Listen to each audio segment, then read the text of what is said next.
Isang miyembro ng Communist Terrorist Group na wanted person sa kasong frustrated murder ang arestado ng PNP sa Barangay Opong, Katubig, Northern Samar. Nariyan si Patrolwoman Mariel Dulnuan.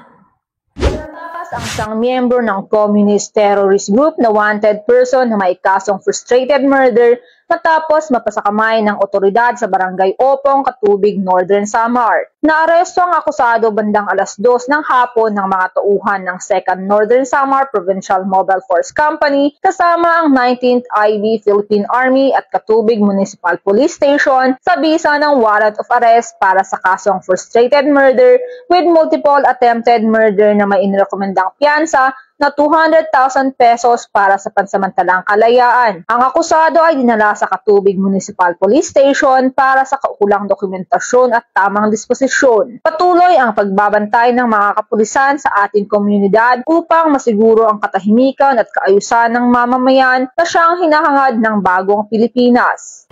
Mula dito sa Eastern Visayas, ako ang inyong PNN correspondent, Patrolwoman Dulnuan, alagad ng batas, tagataguyod ng balitang pulis. Maraming salamat, Patrolwoman Dulnuan.